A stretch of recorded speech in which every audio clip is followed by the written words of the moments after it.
Let's get right into it. For about a decade, really from 2009 to 2018, football had something else. It wasn't just a competition. It was this legendary, high-proof spirit at the very heart of the game's golden era. A story of two absolute titans who didn't just play the game, they totally remade it in their own image. And, the best way to even describe this whole period, it was like a Cold War of statistics. Seriously, this wasn't about one of them having a good game here or there. No. It was this relentless, week in, week out battle for supremacy. If one of them scored a brace on Saturday, you just knew. You could almost bet on it.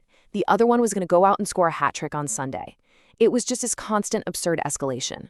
So to really get a grip on what happened, you have to start with the numbers.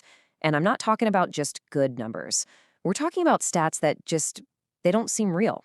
It was an arms race that literally made professional football look like a video game set to easy mode. Let's just start with one number, a single mind-bending number. In the calendar year of 2012, Lionel Messi scored 91 official goals for club and country. Just let that sit there for a second. 91. And to really put that in perspective, that wasn't just him breaking a record. It was a complete anomaly. I mean, forget comparing him to other players. There are entire world-class teams that don't score 91 goals in a full year. One guy did it, all by himself. It's insane. But hey, this arms race had two superpowers, right? On the other side of the battlefield, you had Cristiano Ronaldo's just relentless machine-like consistency. This guy became the first and only player ever to score more than 50 goals for 6 seasons in a row. It wasn't one crazy explosive year. It was a sustained peak of performance that football had simply never seen before. And this right here is the whole point.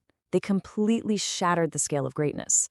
Before these two came along, if a striker scored 20 goals in a season, he was considered elite, world-class. During their peak, if either of them only scored 40, people would actually wonder if they were having a bad year. Can you believe that? They didn't just raise the bar. They launched it into another galaxy. So, where did all this madness play out? Well, this statistical war needed a battleground, and there was no bigger stage, no brighter lights in world football than El Clasico. This is where the numbers became real, where philosophies collided head-on, and where legends were made. During these years, every single game between Barcelona and Real Madrid felt like the Super Bowl of soccer. It wasn't just a game for Spain. The entire planet would just stop to watch. You knew you were watching the absolute center of the sporting universe. And what made it so compelling was that it was way more than just two players. It was a true clash of philosophies. On one side, you had Messi, the quiet, homegrown genius from La Masia, Barcelona's famous academy. Technical, artistic, almost supernatural.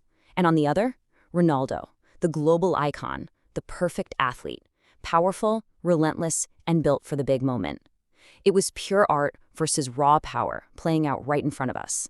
And as if that wasn't enough, you had this epic rivalry happening on the sidelines too.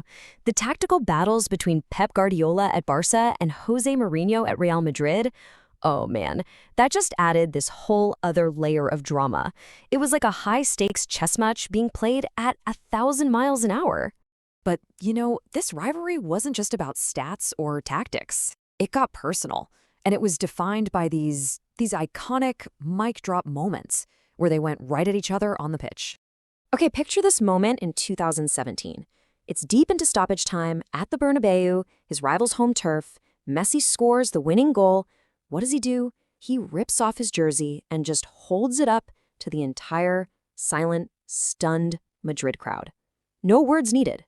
It was just this cold, defiant statement. But see, this was a conversation. So just a few months later, it's Ronaldo's turn. He scores an absolute rocket at Barcelona's home stadium, the Camp Nou. And what's the first thing he does? He immediately mimics Messi's celebration, holding his own shirt up to the Barca fans. It was a direct, personal comeback, a clear message. Anything you can do, I can do better. So how in the world do you even separate them? Honestly, it's basically impossible. They were dueling for dominance in different but equally historic ways. Messi's individual brilliance, especially around 2011 and 2015, might be the highest peak of pure footballing magic anyone has ever seen. But then you look at Ronaldo's peak team achievement, leading Real Madrid to 3 Champions League titles in a row. A three-peat. That's an insane feat of leadership and clutch performance when it matters most. Okay, so let's zoom out and look at the big picture here. What's the real lasting impact of this whole era? Because trust me, we are still feeling the effects of it today. Their ultimate legacy is that they completely broke our perception of what's possible. This statistical arms race they created means that now every great new player is judged against their impossible standards. They made the supernatural look normal, and by doing that, they changed the definition of greatness forever. But for all the talk of war and battles and clashes, there's a really interesting question left. With all that insane pressure and that head-to-head competition, what was actually going on between the two of them personally? And this right here might be the most important part of the whole story. In his own words, Cristiano Ronaldo said it himself.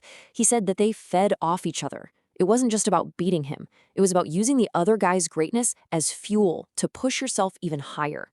Underneath it all, there was this incredible, unspoken respect. So, in the end, that's really what this was. A rivalry built not on hate, but on this relentless, decade-long push for perfection. And it was all driven by the only other person on Earth who could possibly understand that pressure.